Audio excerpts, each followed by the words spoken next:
Inside a Tesla engineering facility, a team received what seemed like a fairly simple assignment on the surface. Build a motor efficient enough and affordable enough to fit inside millions of vehicles. What they came back with did not merely satisfy those requirements. It shattered a trade-off the entire automotive industry had spent decades treating as a fixed law of nature.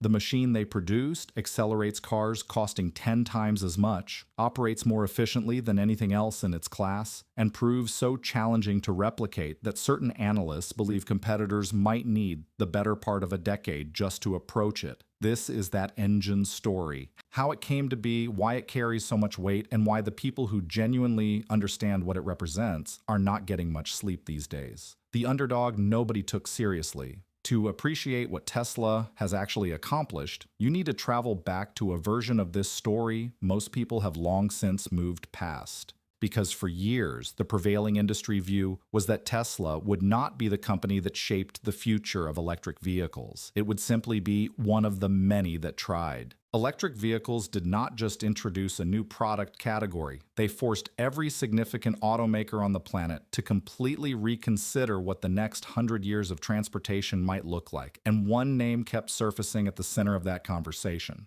Tesla. But here is what typically gets left out of the polished telling of that story. In those early days, the smart money was not betting on Tesla lasting long enough to matter. Standing next to Ford Motor Company, General Motors, Toyota Motor Corporation, and Volkswagen Group, Tesla looked like precisely what it was: a startup, ambitious, inventive, and genuinely vulnerable. Those established giants had spent entire generations constructing precision manufacturing networks that stretched across continents. They possessed supplier relationships, engineering depth, and production expertise that Tesla simply had not yet built up. Most credible analysts predicted it was only a question of time before that institutional weight buried the newcomer and reclaimed the road. And for a stretch, events seemed to be unfolding in exactly that direction. Competition sharpened. Electric vehicles from competing brands grew more polished, more dependable, and more practical. Battery performance advanced faster than many had anticipated.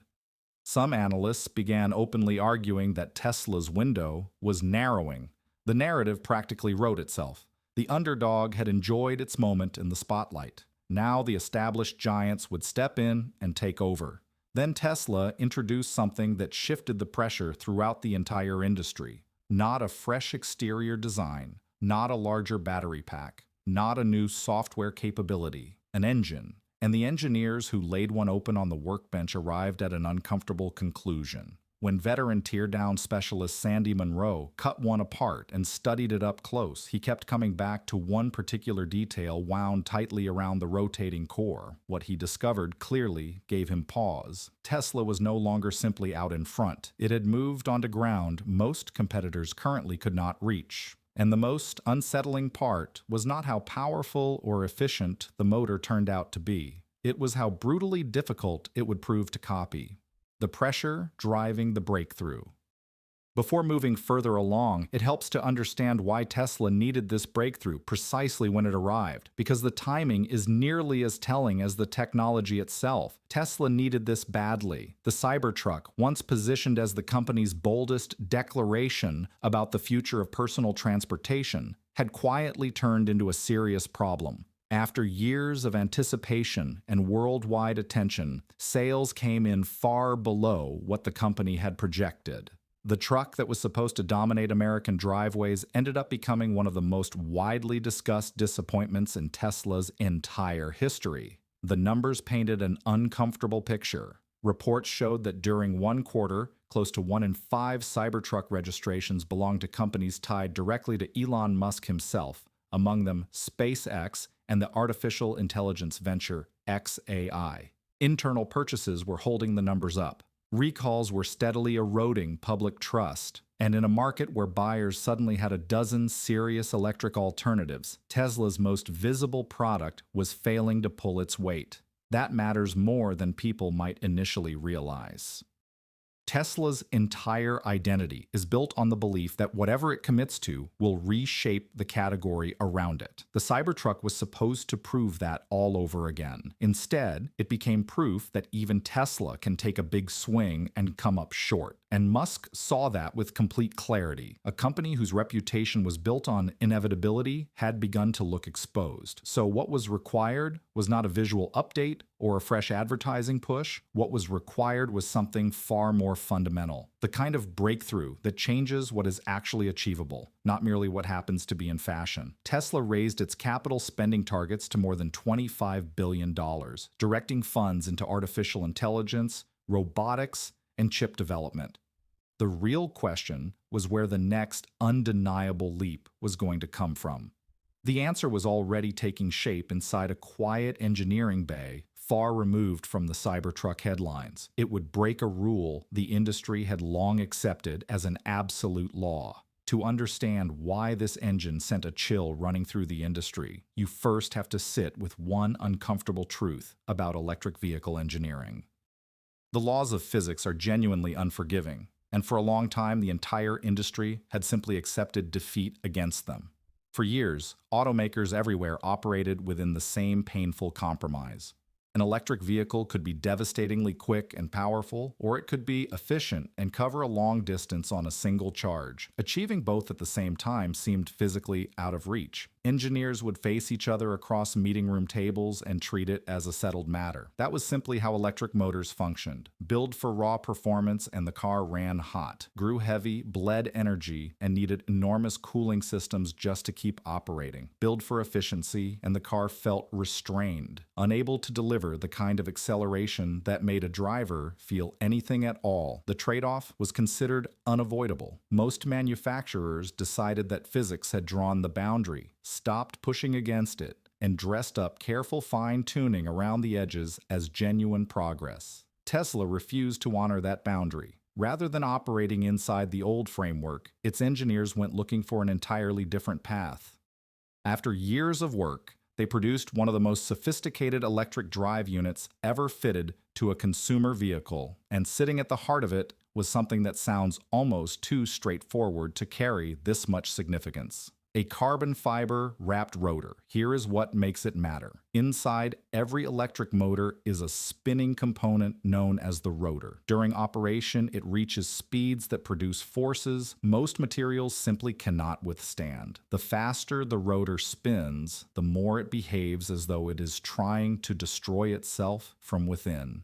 Conventional rotors fail under that stress. They warp, they shed material, they overheat into complete uselessness. Tesla found its way around that problem by wrapping the rotor in carbon fiber, a material celebrated across aerospace and motorsport for combining extraordinary strength with remarkably low weight.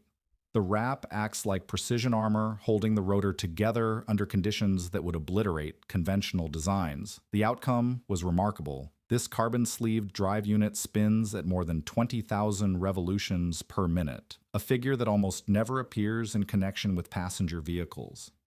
Speeds like that belong to specialized industrial machinery, not luxury sedans sitting in family driveways. 20,000 revolutions per minute, inside a car you use for the school run. Take a second to really let that land. But sheer rotational speed was never actually the real story here. What truly set this design apart was how much stability and control it preserved at those punishing extremes. The carbon wrap kept vibration in check and held the rotor in precise, unwavering balance. That consistency sharpened the magnetic efficiency of the motor, letting a greater share of the electrical energy pulled from the battery become real forward movement rather than disappearing as heat. In a standard motor, a significant slice of the energy leaving the battery just evaporates into heat, noise, and vibration. Tesla found a way to claw most of that back. Same battery, greater range, more speed, far less wasted energy, and the knock-on effects just keep stacking up. Enormous instant torque, jaw-dropping acceleration, strong efficiency across longer journeys, a compact and lightweight design that runs cooler than competing systems. That final point rarely gets the credit it deserves. Cooling systems are costly, they add weight, and they eat up physical space that could instead be used for batteries, passengers, or cargo. A motor that runs at lower temperatures demands less of all of that. Less weight, less complexity, fewer parts that might eventually break down, and more usable range squeezed out of the same battery pack. Every other automaker out there is bolting on pumps, radiators, and networks of coolant lines just to stop their motors from cooking under hard use. Tesla quietly did away with a huge chunk of that engineering burden. The clearest demonstration of this came with the Tesla Model S Plaid. 3 electric motors, over 1,000 horsepower, 0 to 60 miles per hour in under 2 seconds. For most of automotive history, numbers like those only belong to dedicated race machines and exotic vehicles worth several times the price. The Plaid left hypercars costing millions trailing in its wake, and underneath all that blistering performance sits something almost paradoxical: a comfortable luxury sedan that can carry an entire family for hundreds of miles on a single charge, a vehicle that launches like something out of a racing paddock and then calmly takes you to pick up groceries. That combination is exactly what has rival engineers lying awake at night. The reason is simple: nobody can just copy it.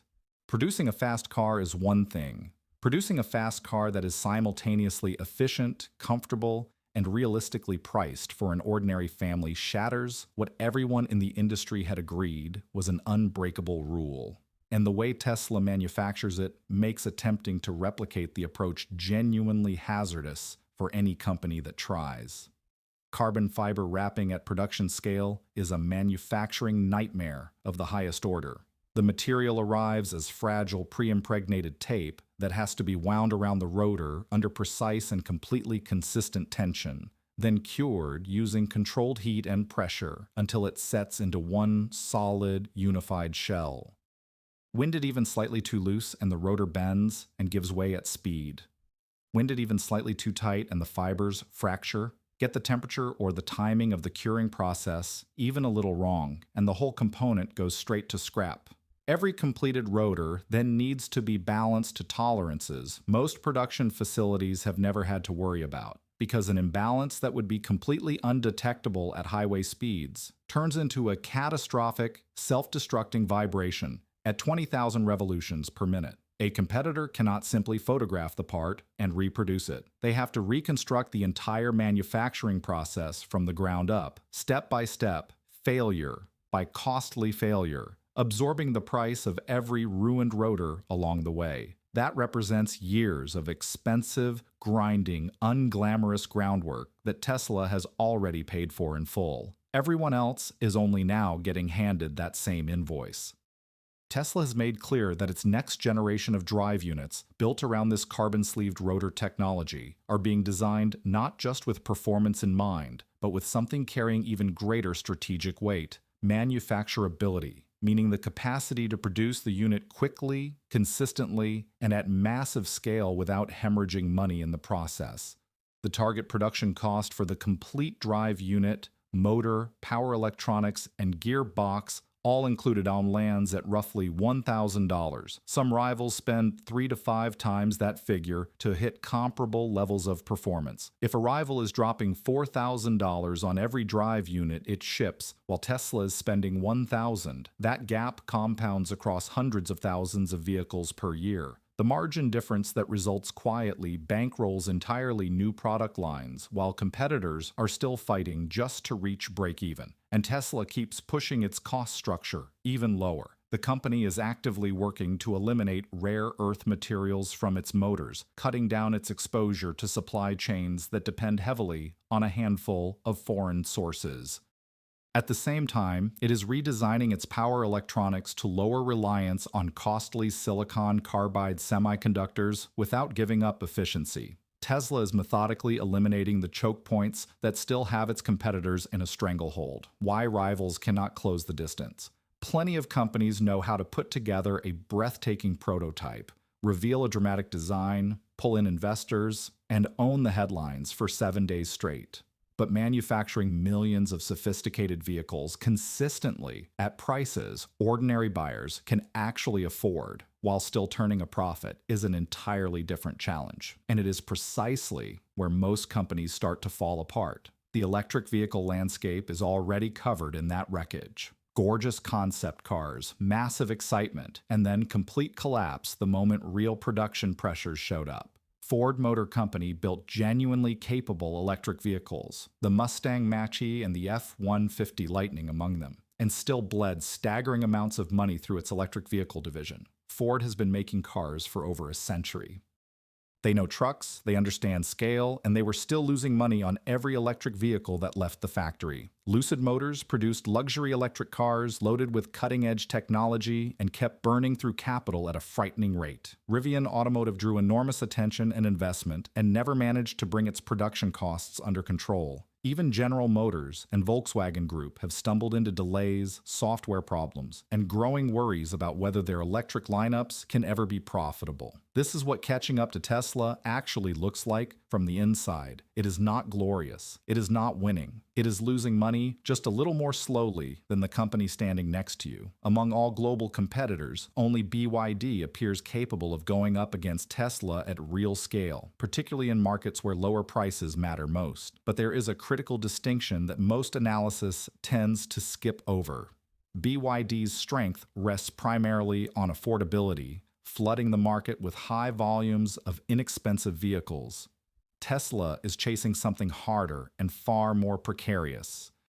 It is trying to produce the most technologically advanced and aspirationally appealing electric vehicles on the planet, while simultaneously making them cheaper to manufacture than any rival can match. Building something inexpensive alone is doable. Building something inexpensive, fast, efficient, and genuinely desirable all at the same time is something almost no company currently in business can honestly claim to be doing. The hidden empire beneath the vehicle.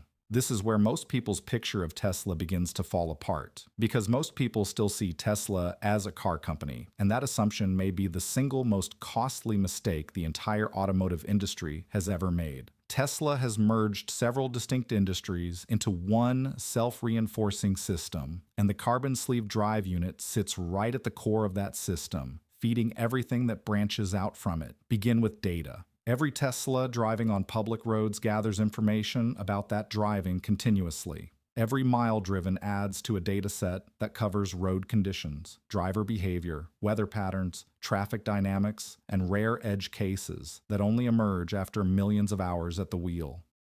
Autonomous driving systems get sharper through real-world experience in exactly the same way a human driver improves over years on the road. Tesla has built up more real-world driving data than virtually any competitor on the planet, and that advantage keeps growing. More vehicles produce more data trains smarter systems. Smarter systems draw in more buyers generate even more data. No rival can simply go out and buy that overnight. They would need years of their own vehicles actually on the road just to start closing the gap, and those vehicles would have to be appealing enough that people genuinely wanted them, which circles right back to the engine. A drive unit that is cheaper, more efficient, and harder to replicate means more Teslas on more roads, producing more data at a pace no competitor can keep up with. The engine is not merely a motor, it is the mechanism that floods roads with sensors feeding the whole system. Then there is the battery side of the business. Tesla invested billions into building its own cells because batteries are the single costliest component in any electric vehicle.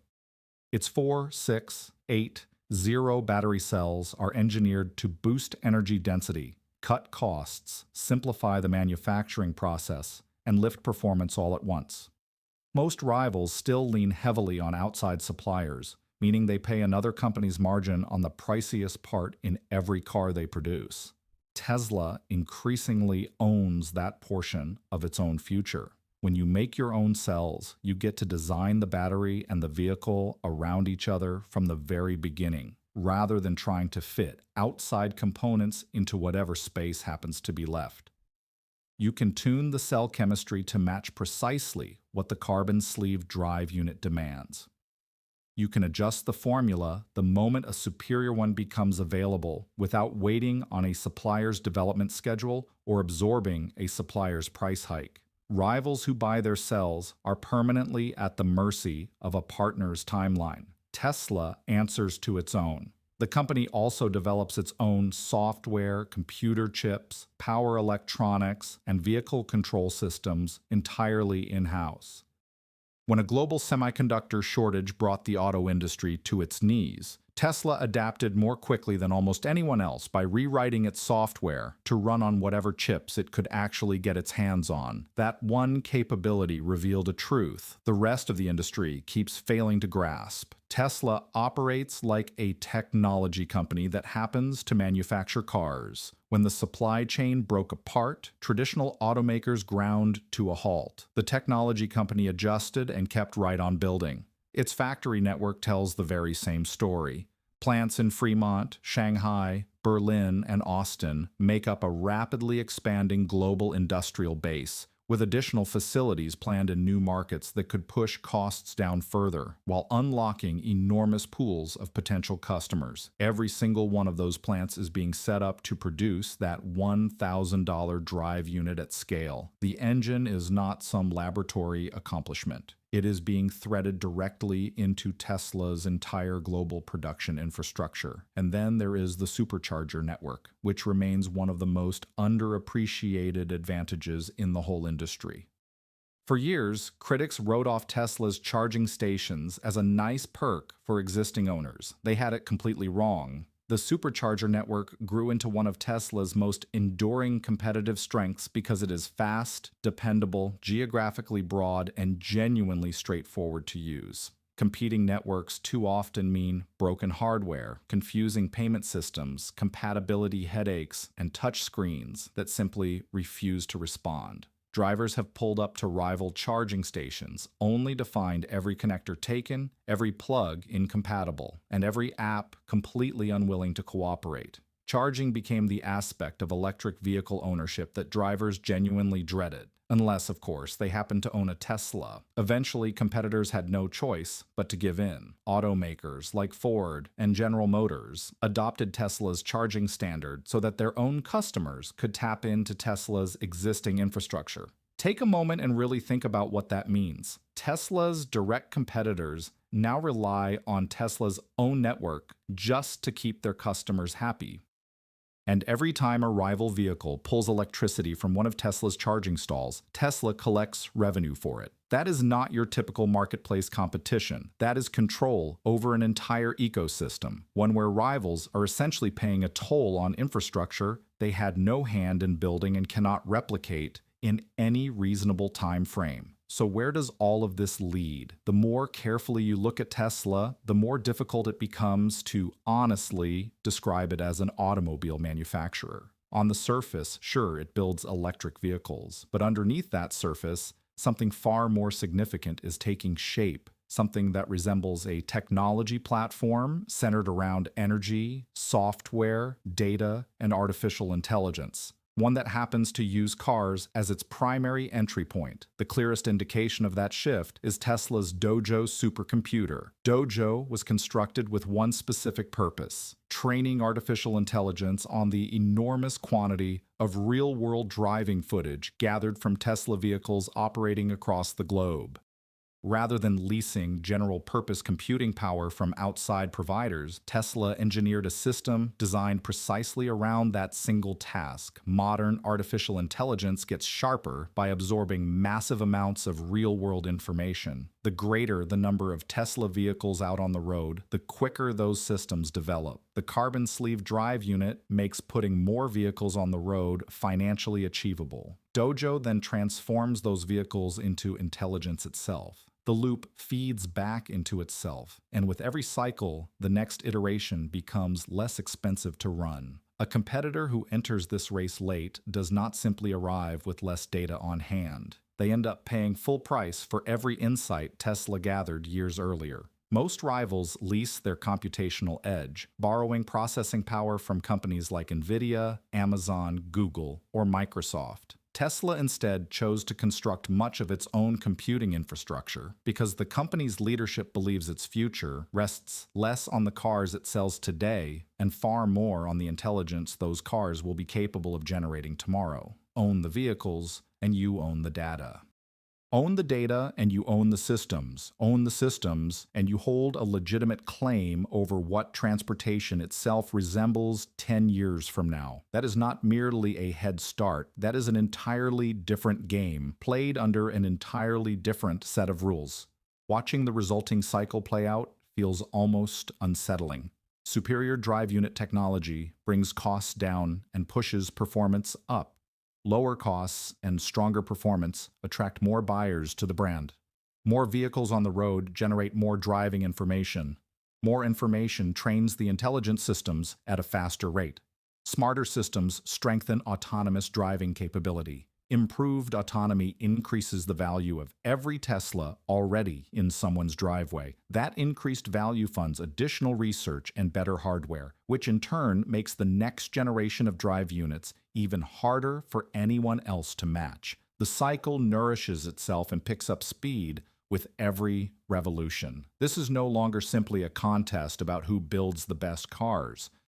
Tesla is simultaneously competing across battery technology, software development, manufacturing processes, artificial intelligence, real-world driving data, charging infrastructure, and global production capacity. For rivals, closing any meaningful gap in even one of those areas would demand years of focused effort. Competing across every single one of them at the same time is something virtually no company currently in operation is even structured to attempt, and every one of those layers originates from the exact same source. The motor, that unglamorous piece of hardware that stopped Sandy Munro cold at his workbench. It is not merely one product standing alone, it is the doorway through which every other Tesla advantage passes. A less expensive motor enables more affordable vehicles. More affordable vehicles attract more customers generate more data produces smarter systems. Smarter systems point toward a future that Tesla is constructing, and rivals will eventually need to pay to access. Imagine every senior executive at Ford, General Motors, Toyota Motor Corporation, Volkswagen Group, Lucid Motors, and Rivian Automotive gathered around the same disassembled unit, staring at the identical object. The people who truly grasp what they are looking at probably are not getting much sleep, because they have come to understand they are not lagging behind on one single product. They are lagging behind on the very foundation that every coming product will be constructed upon. And there is no fast fix for that. Money alone cannot get you around it. Licensing deals cannot get you past it. You have to construct something equivalent from the ground up, while Tesla already carries years of production experience and facilities prepared to scale the outcome. And by the time you get there, the target will have shifted once more. The electric vehicle transformation is genuine, but it may not take the shape most people anticipated. Rather than an even playing field crowded with strong competitors, what may be taking shape is a landscape dominated by one company that moves faster, learns more quickly, and has assembled a tightly interlocked system. The rest of the industry is still trying to make sense of it. The engine was never the headline. It was the signal, a quiet warning left in full view on an engineer's workbench, telling the world that the rules the entire industry agreed to follow no longer hold. So what is your honest take? Is this engine the moment the electric vehicle race essentially concludes, or does the competition still have a long road ahead? Could a rival company genuinely close that distance within the next 10 years, or has the gap simply grown too large to bridge? Leave your real thoughts down in the comments. I actually read them, and the sharpest conversations always come from this community. If you made it all the way here, hit the like button so more people have a chance to see this, and subscribe if you have not done so yet. There's plenty more coming on the companies and technologies quietly remaking the world, and you will not want to miss what arrives next.